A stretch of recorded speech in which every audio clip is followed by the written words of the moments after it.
leaders, and Force Multipliers. Thank you for all your support. Last week, we released the second edition of our book, The Founder and the Force Multiplier, and we hit Amazon's #1 bestseller. We could not have done this without you. It would also be greatly appreciated if you could give us a review. This helps us get the reach and the book into the hands of the founders and Force Multipliers that need it the most. Coming soon, we are also opening our door to our new Founder and Force Multiplier community. We are so stoked, and we are looking for 50 founding members to not only get a lifetime of membership perks, but also be our strategic partners and help us beta test for a full launch by the holidays. Let's talk about executive presence, baby. This is an area of focus that has predominantly been a bit, I would say, understudied and not really talked about in great detail. Executive presence isn't something that's easily identifiable, and it's usually confused with leadership attributes, thus incorrectly classifying it most of the time, and very hard to sort of conceptualize and figure out how to put action plans towards it. So that is something that you can build up. Today, that's exactly what we are going to do. We are going to dive into what exactly does executive presence mean, and what are some steps that you can take to build up your own executive presence. It's a lot deeper than you think. What is interesting is that up until 2014, the term executive presence wasn't actually even coined. In the book, The Sponsor Effect by Sylvia Ann Hewlett, which, by the way, shout out and kudos to that book. It really changed my life as a young executive. That was the first time the term was actually coined. Look, executive presence is highly intuitive. It isn't something that you can put, or nor is it fair to put an absolute metric to identify if an individual has executive presence. It is an observation and really an analysis of an individual over a period of time, put in different situations and scenarios to see how they react, influence, communicate, make decisions, keep their poise, and so much more. I'm going to reference a stat that says, in fact, up to 51% of HR practitioners state that it is difficult to define executive presence, but 81% say it is easy to spot. Now, that's also, I'd like to challenge that, because usually individuals that have, I would say, maybe a little more of an influential personality, have very strong communication skills, or can stand up and present really well, usually get misunderstood with executive presence. And unfortunately, also appearance is a big misrepresentation of executive presence. You can be very well dressed, have a demeanor about you, and come into a room and give a speech and leave everybody speechless and leave. And that can be misunderstood as having great executive presence. That is one of many facets of what executive presence truly is. Unless you have seen that same person that has that, I would say, strong presence on, let's say, stage, or in front of a presentation, or in front of a big group, in situations that challenged them, or in situations that were flustering, how did they keep their poise? How did they make decisions when, things were not going the way they deemed them to go? There's sort of a broader and deeper analysis of what executive presence is, and it's very important to be self-aware when you want to develop and grow and really build, or even when you're teaching and coaching others to develop their executive presence. In The Founder and the Force Multiplier, and a little, plug here, go check out the second edition of our book, The Founder and the Force Multiplier.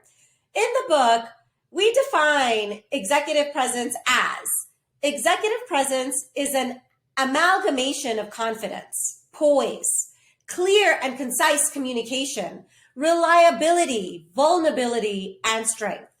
So the pillar of the definition, what that means is really gravitas. Gravitas is a word that comes straight from Latin. Among the Romans, gravitas was thought to be essential to the characteristics and function of any adult authority. That maybe is really where the real origination of executive presence came from. gravitas is the sum of the weight of your personality and the confidence you exude in your demeanor. It is the ability to act decisively and with dignity while embodying the most quintessential elements of leadership.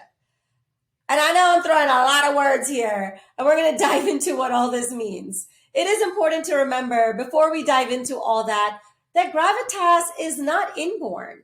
It is carefully cultivated skill that takes years of experience and really being self-aware and developing truly on the areas that need development and experiences that pivot thought processes and so much to it. And we're going to dive into this. Before we dive in, let me ask you, let's take a little bit of a gravitas test. While you're sitting there listening to this, I want you to ask yourself these questions that I'm going to ask you. And if you check all of them to yes, you probably are on your path to a very strong gravitas. I've already accomplished it. If a lot of them you're questioning, like, well, I really think about myself, that is an area of development because when X situation happens, I sort of react this way. Here are the questions. Do people take you seriously? Does your word hold value in the workplace or amongst peers? Is your perspective respected and valued? Are you entrusted in decision making? And when decisions are made, or influence is provided, direction, is it received with respect? Do you exude confidence and a capable persona? And you sort of now see where I'm going with all this. So next we'll talk about how to actually cultivate this gravitas. And we'll talk about some key characteristics and then actions towards those characteristics. And throughout this podcast, we're actually a bit agnostic to founder or force multiplier because depending on your situation, your scenario, and where you are, all this actually benefits all. Towards the end, I will specifically talk about why it's important for force multipliers to have that executive presence as well as leaders.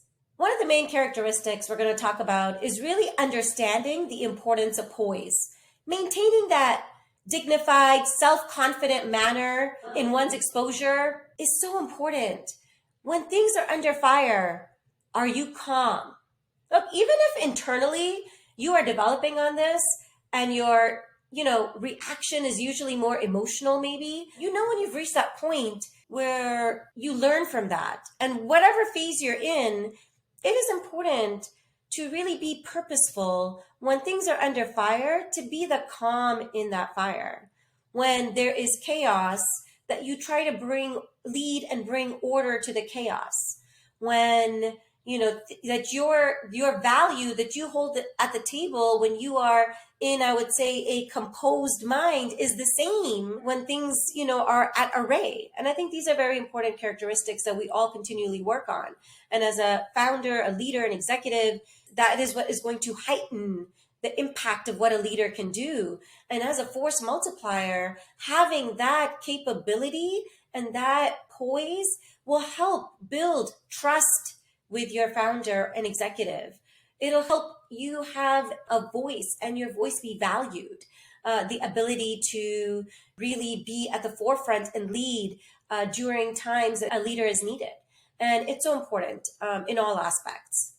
I'm going to touch on another important quality. It is so important to embody confidence. However, do not misrepresent this confidence with arrogance. And that is where in all individuals, whether leaders or force multipliers or working up towards either or anyone in any setting, really understanding and looking at yourself and realizing when you are either being arrogant or really going in there for the win, or, you have to be right.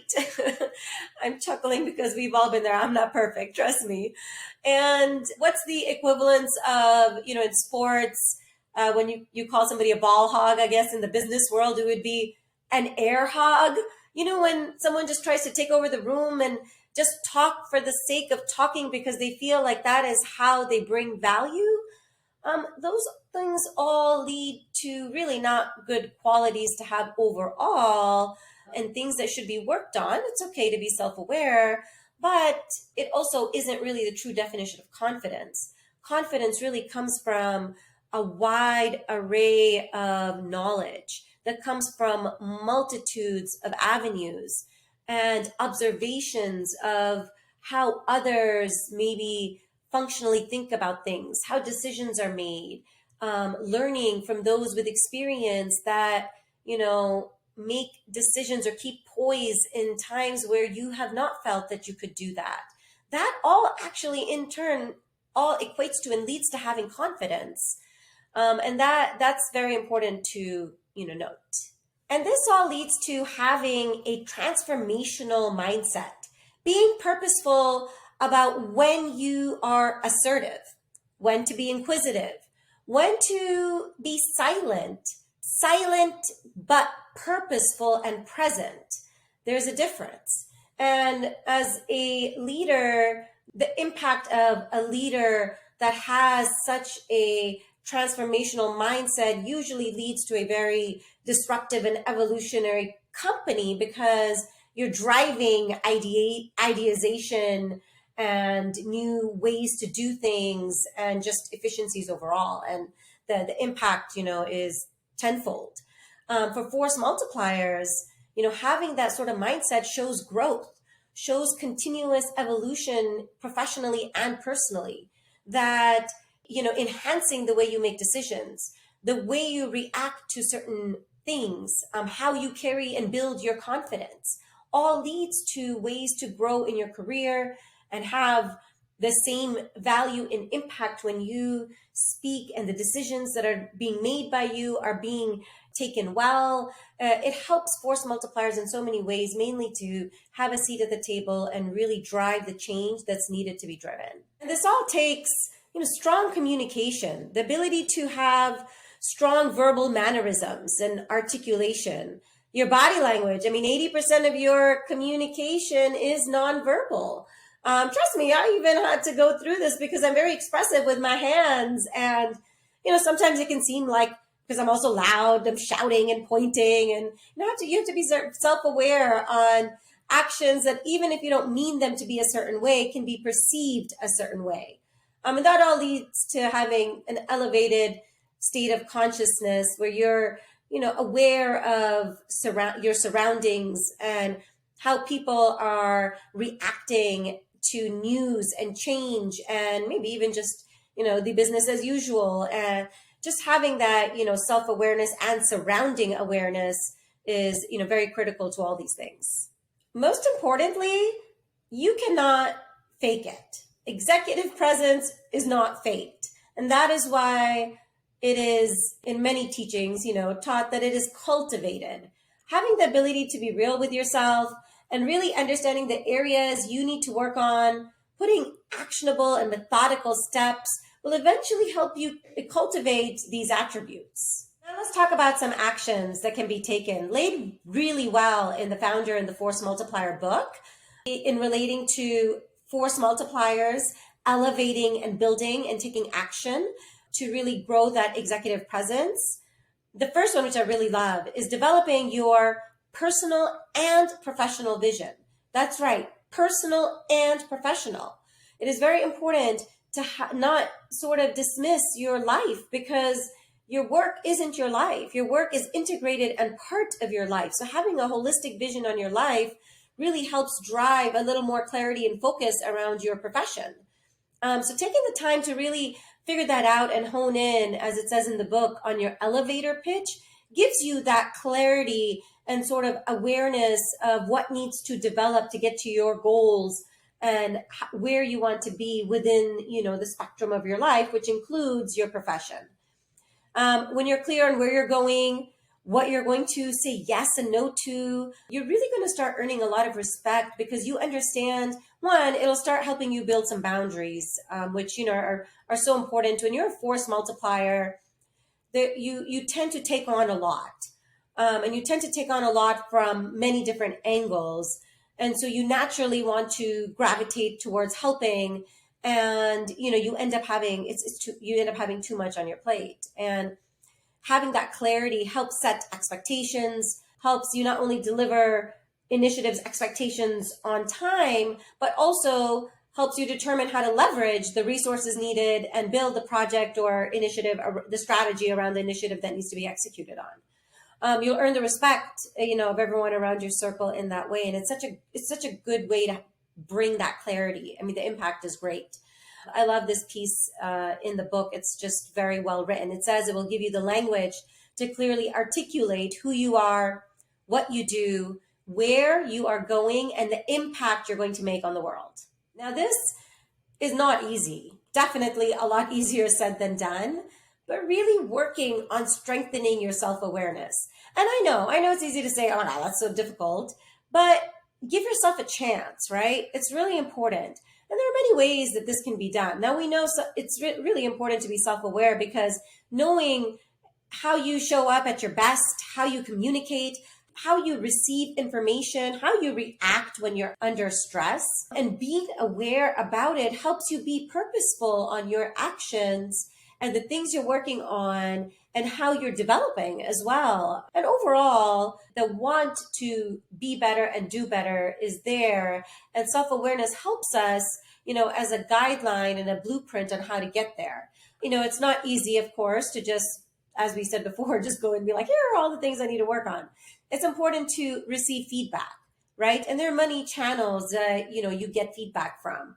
But, you can take a behavioral and personality assessment. There are so many out there that are great, and that, really, surprisingly, even the online free ones like the, Myers-Briggs and so forth, DISC, you just learn so much. And I'm just like, whoa, that's a little scarily like me. And then you can always dive into them. You can always even pay for them. I always felt that having 360 reviews were amazing. I did at one point, in my career work, and when I initially, became a leader or manager, I wanted to get more of an idea of what the perceived, way of what I was doing, was to my team.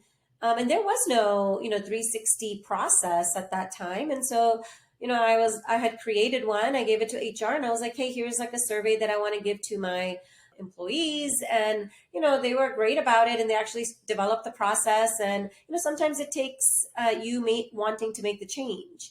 There are just so many other ways, asking for direct feedback, having one-on-ones. If you're a force multiplier, definitely, have one-on-ones, not only with the leader that you support, but also your peer group, other members of the leadership team that you support, because, force multipliers do span across a multitude of, cross-functionally who they touch and who they impact and who they work with and how they gather information and how they disseminate and communicate the vision and direction and, so forth. Now, being self-aware is really the core and the foundation, as we all know, to really work on the areas that we need to develop and grow and evolve in personally and professionally. It's very important to cultivate an exceptionally strong communication skills. And we know for leaders, that's important, as it states in the Founder and Force Multiplier book. It allows leaders to help cast the vision, provide clarity and direction, and remove roadblocks. Force multipliers, whose most important job is to help their leader accomplish these objectives. All of this boils down to strong communication skills. And, this sometimes is misrepresented as having, strong presentation, maybe communication, or standing on stage and be able to give a speech. Yes, that is definitely holistically, if you reach that level, that is a great level to strive at. But there are so many great communicators that are not standing on stage every day and speaking. There are different methods of communication, and understanding your audience and which methods and mediums of communication are appropriate when actually is the core to being a strong force multiplier. There are many ways to actually work on, taking the actions to build on those communication skills. I think listening is so important. Really listen. And I chuckle because we've all sort of been there when someone's talking and we are already creating the response in our head, right? or where there is a decision making process happening, maybe unconsciously or unconscious bias kicks in and you have a certain decision that you are very determined is going to be made. And what that does is it restricts from actually being aware of how, you are being reacted to, and also helps sort of hinder, things like open communication and providing, various viewpoints and looking at things from different perspectives. So definitely listening is so important. Also being observant. Be observant as to when you give direction, how is it taken? Are there questions that always come back that are, sort of a common trend, right? Be aware of this. And then maybe that helps you determine, okay, next time when I communicate on X, I need to provide this metric because, that seems to be a constant concern or issue, right? And so being aware of that and course correcting and continually improving are really actually kind of small ways to build on an impactful, massive change, in communication style. Who you are talking to matters. And really be purposeful when you are speaking. Understand who you're speaking to. There are individuals that you've known for a long time that you're more comfortable with because, you understand each other. But, someone that you have recently met may not understand you well enough and may perceive your action in, the wrong way. So being mindful of things like that and being self-aware of what you may portray differently. For example, I said this prior to, but because I'm louder and I speak with my hands, I am now, and although I'm not doing it on camera, but when I am looking at somebody or speaking with somebody, I am actually a lot more purposeful now, and I was not before. But really working on these, things matter. Body language is, I think it's so funny because it's almost like the easiest thing to work on, yet the hardest thing to work on. There are universal signs that depict different perceptions, even if you don't mean it. Like, I have a habit of always crossing my arms. But, when you are in a setting where you are fostering an environment of open communication and feedback and channeling, all those ideas together as a team, sort of crossing your arms is, a sign that you're, blocked from that. And there's no intention behind that. And also understanding, I would say, just strength wise, culturally, what different, body languages mean and how it's taken. But that perceived body language is very important to work on. Of course, being self-aware helps with that. Getting the feedback directly, or indirectly through, different avenues by gathering other people's perspectives really helps, build on all these points, right? And these are just simple ways that really develop, communication over time and really strengthen the way you present yourself in, the way you communicate. I think one of the most important actions to take that it's hard to just get up and do. And that's really working on developing confidence. Now, all the other things, we talked about, like being self-aware and working on your, communication and body language and really being, developing, core skills and so forth. That all, of course, leads to confidence. But in order to actually work on getting that confidence and getting that experience, you have to get a bit uncomfortable and be okay with the outcomes. Because when you take on new skills, or when you reach yourself and challenge your scope, or you take on complex situations, and it's the first time you've sort of taken a situation like that, you have to accept the outcome that there may be a possibility of you not being successful. And that acceptance is very important, because that acceptance now allows you to create an analysis, right? Very methodically, and objectively. And that way you're able to then put the actions needed to improve upon them. And then in perpetuity, you see how you're sort of compounding on that growth and that development, and you start gaining more confidence, and it shows. In the book, it says, in fact, if you don't take the risk from time to time and push yourself, you are never going to fully realize what you're capable of. And it takes practice. And that really is like leaning into being uncomfortable in moments and that you can figure anything out. And people around you will appreciate it. Your leaders will appreciate it because you are going the extra mile to continually evolve, grow, and really show your willingness to try and ability to get things done. That is executive presence. And we talked about, owning outcomes. And so owning that failure and also owning your successes, it goes both ways.